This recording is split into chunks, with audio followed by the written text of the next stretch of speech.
Welcome to EPG Pathshala. I am Dr. Vinita Sondi, Associate Professor from Vivekanand College. We will be discussing application of psychology in court. Let us first begin with a brief introduction to the application of psychology in court. This module provides an introduction to forensic psychology, which involves the application of psychological principles to the courts.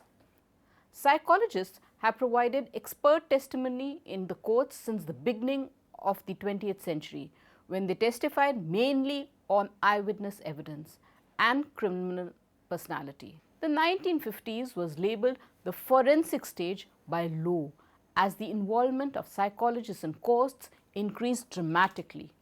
Psychologists presented expert advice in diverse areas, including mental disorders, influence of pretrial publicity, and the effects of pornography on adolescents. Since then, the role of the forensic psychologist has widened considerably. Howard observes that there are 4 different tasks of a forensic psychologist. The first task is to use various assessment tools to aid court proceedings. For example, to find out whether the person has mental illness and is responsible for his actions. The second task is to perform scientific research in order to provide further information about the case. For example, whether a person could attend to an object despite a lot of distractions during the crime. The third task is as an actuarial, which involves providing statistics for a case, and the fourth is as an advisory. In this role, he may advise the criminal investigation team as to the steps that need to be undertaken so that the progress can be made in the case. For example, how best to interview a witness so that a detailed and more accurate account can be obtained by him. There are certain learning outcomes that are expected out of the module. Upon completion of the module, students should be able to demonstrate an in-depth understanding of the behavior of jurors, critically discuss factors affecting eyewitness testimony, describe appropriate ways of conducting an investigative interview. Let us first consider the justice systems in the world. There are 2 basic systems of justice, the adversarial system and the inquisitorial one. The adversarial system, followed in the US, Britain and even India, a few countries, relies on 2 sets of lawyers, one for the defense and one for the prosecution. They present their arguments, evidence and witness in front of a relatively passive and impartial judge or jury. In the inquisitorial system, followed in countries like France, the judge takes a much more active role, steering and searching for evidence and questioning the evidence. The publication of Hugo Münstersburg's book in 1908, On the Witness Stand, Essays on Psychology and Crime, provided an impetus for applied psychologists to conduct research on the courtroom, including the behavior of jurors, and since then, psychologists have been involved in many issues of relevance in the court. Some issues investigated by them will be discussed next. The first issue regarding juries is that of jury size. In the US system, a panel of about 6 jurors is assigned to a courtroom. This is in contrast to the British tradition, which allows for a 12-person jury. Research tried to investigate if there was a functional difference between 6 and 12-member juries. Classical studies by Ash in 1951 demonstrate that if there was a single person in the group whose views did not match with those of the group, then this person would change her views to conform with those of the group.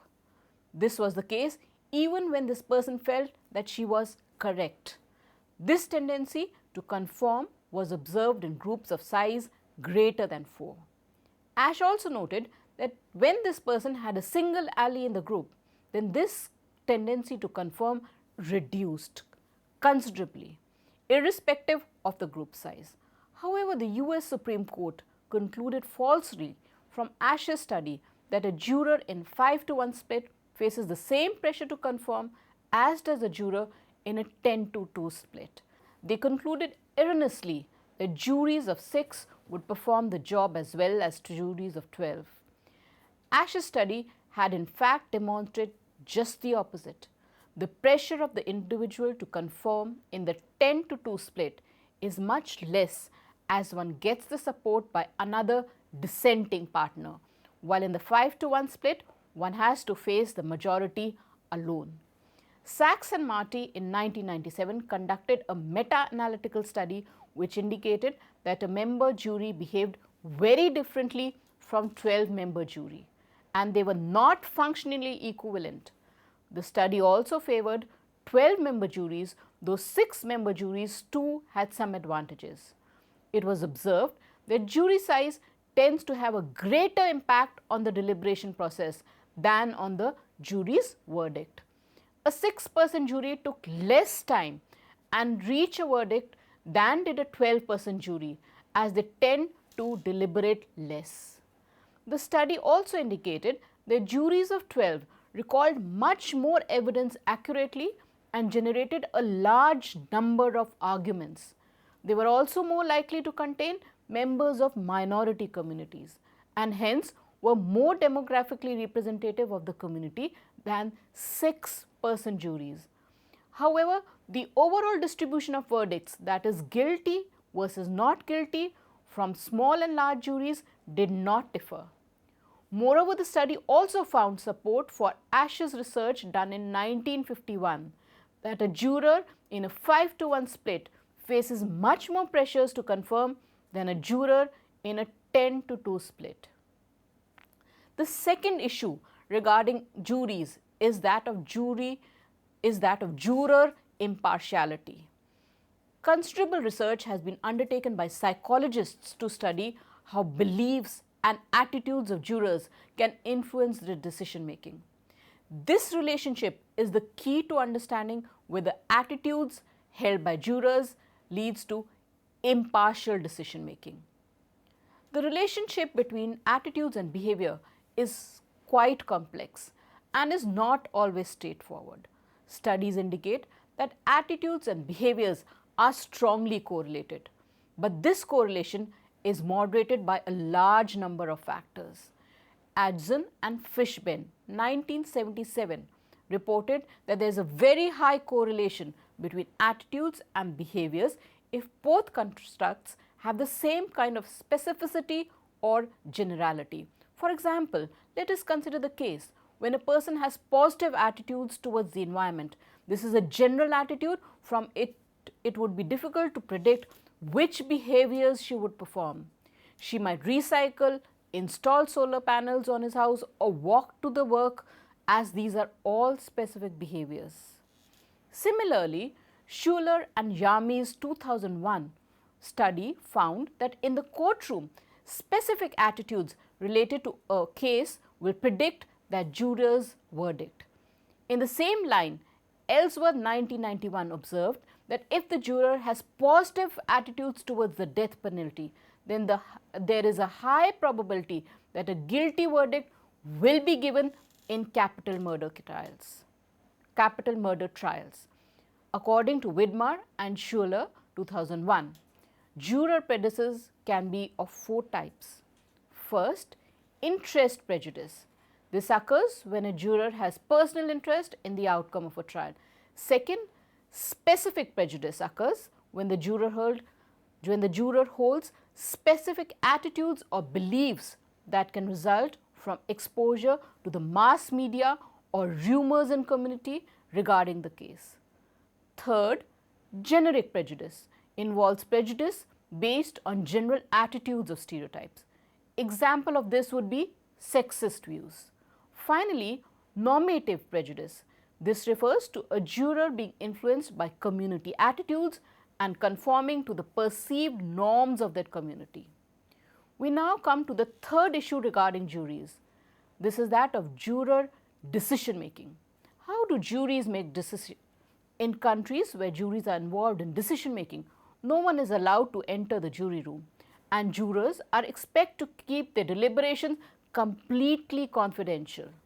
The story model given by Pennington and Hastie 1986 is the most popular model to describe decision making by a jury.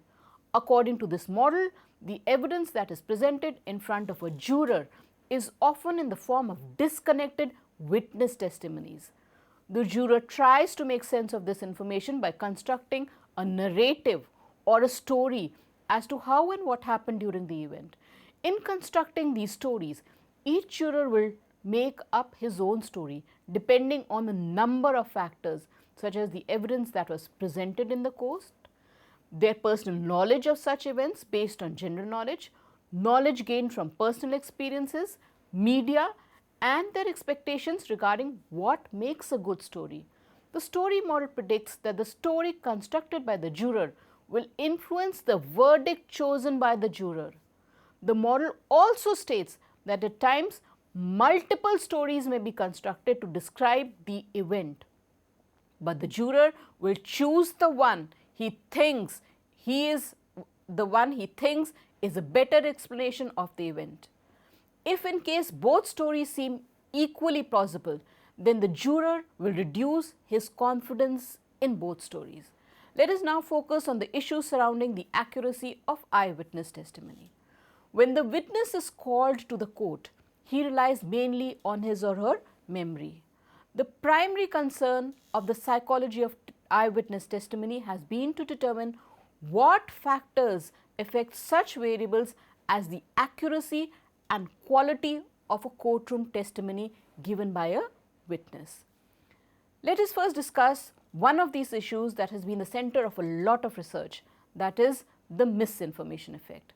There are innumerable cases of individuals all over the world who have been convicted of crimes that they did not commit. These innocent individuals were convicted of crimes based on eyewitness evidence that later turned out to be false. What could explain the miscarriage of justice in these cases? Psychologists have done innumerable scientific experiments which indicate that eyewitness evidence, like other physical evidence, is very fragile. It too can be contaminated and distorted. They point out that the way the questions are worded in the interview can have a dramatic impact on eyewitness memory and can at times lead to what is called eyewitness suggestibility or the misinformation effect. Eyewitness suggestibility or the misinformation effect refers to the finding that misleading post-event suggestions introduced after exposure to a crime can alter the memory of the eyewitness. After witnessing an event, the eyewitness is repeatedly questioned by friends, police authorities, lawyers, etc., and may be exposed to intentional or unintentional misinformation. The information that the witness acquires after the crime, perhaps in the course of the interviews with the police officials, is referred to as post-event information. This post-event information may bring about changes in the witness's recollection of the crime or the suspect. Classic series of experiments by Loftus and her colleagues in the 70s have been conducted on the misinformation effect. For example, in one study, Loftus and Palmer exposed students to an event in the form of films showing car accidents. This was called the eyewitness event. After being exposed to the event, they were then asked questions about events occurring in the films. This information was called the post-event information. There were subtle differences in the wording of the questions asked from different students. The questions that were asked from some of the students was about how fast were the cars going when they smashed into each other. Other students were also given questions, but instead of smashed, they were given questions that used the verbs collided, bumped, contacted or hit. Estimates of speed were higher when the question contained the verb smashed as compared to other verbs. The results of the experiment indicated that even subtle changes in the wordings of the post-event questions could affect the memory of the eyewitness. These results could have implications for real-life events, as well as is the case when when untrained officials color the memories of the eyewitness by asking questions worded in a particular manner. Thus, it is highly recommended that police officials should be trained in interviewing techniques. For example, one suggestion routinely recommended by psychologists is that questioning should start with open-ended questions, as they are the least likely to distort eyewitness memory.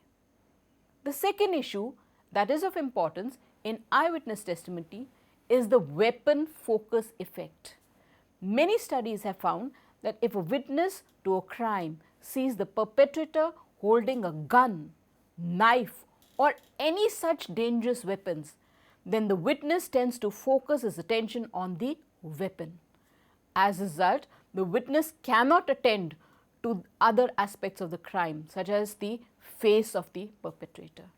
This tendency to focus attention on the weapon at the cost of other aspects of the crime scene is referred to as the weapon focus effect. A number of experiments have found support for the finding that the presence of a weapon can reduce the accuracy of eyewitness recall about the crime. The third issue that we will be discussing with respect to eyewitness testimony is aging and memory. A large number of experiments have found that young adults have better memories for crime events as compared to older witnesses. Yarmi, 2001, reported that young adults are better at recalling details of the perpetrator, the environment and actions when compared to older witnesses. Not only this, but older witnesses are more likely to falsely recognize a face as having seen it before. Bartley, Strater and Fulton, 1991, reported that while young and older adults did not differ in the rates of correct recognition of previously seen unfamiliar faces, they made much more false alarms to faces that had not been seen before. Still, other studies indicate that older witnesses are more susceptible to the misinformation effect. The fourth issue in the area of eyewitness testimony, which has been the focus of a lot of research, is what is known as the own race bias. Meissner and Brigham, 2001, cite the case of Quincy 5, who were 5 black men wrongfully accused by white eyewitnesses of murder and robbery in the year 1971. The white eyewitnesses stated in their testimony that they were confident that they had seen the black men committing the crime. Although no physical evidence was found, yet 2 of the men were convicted of the crime based on eyewitness evidence alone. However, the actual perpetrators of the crime were identified by the defense and linked to the crime based on physical evidence such as fingerprinting and identification of the car's number plate. The black men were then declared to be not guilty. The defense at the time of trial had also called for an expert psychologist who tried to find evidence for cases involving cross-racial identification, where witnesses stated that they all looked alike. However, at that time, there was not much empirical evidence for this, and the court did not admit expert testimony by the psychologist. Psychologists can now identify 2 major problems in this case. First, the initial conviction of the 2 black men was based solely on eyewitness testimony. Secondly, there were white men who were providing testimony for black men, a case which increases the chances of errors. White witnesses often say that black faces seem very similar to them. There is enough research which indicates that an eyewitness is much less accurate when trying to identify individuals from another race, and better at identifying members of his or her own race. The finding that most people are much better when they are trying to identify people from their own race is referred to as the own race bias by Brigham and Malpass in 1985.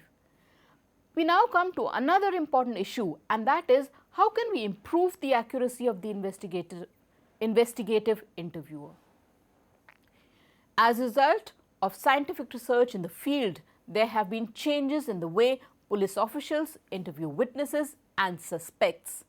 Gieselman and Fisher, 1997, have developed the so-called cognitive interview, the focus of which is to maximize the amount and accuracy of eyewitness information. There are 4 principles on which the cognitive interview is based. The first principle of the cognitive interview is that of mental reinstatement of the context of the crime. The witness needs to recall the context of the crime and hence is instructed to reconstruct mentally the circumstances of the crime.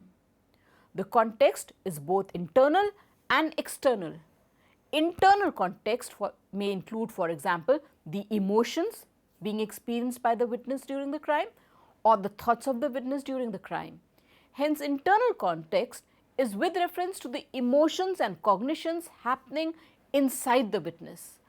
External context may include various external aspects of the circumstances of the crime, such as the time of the day, distinctive smells, placement of the furniture, weather conditions, etc.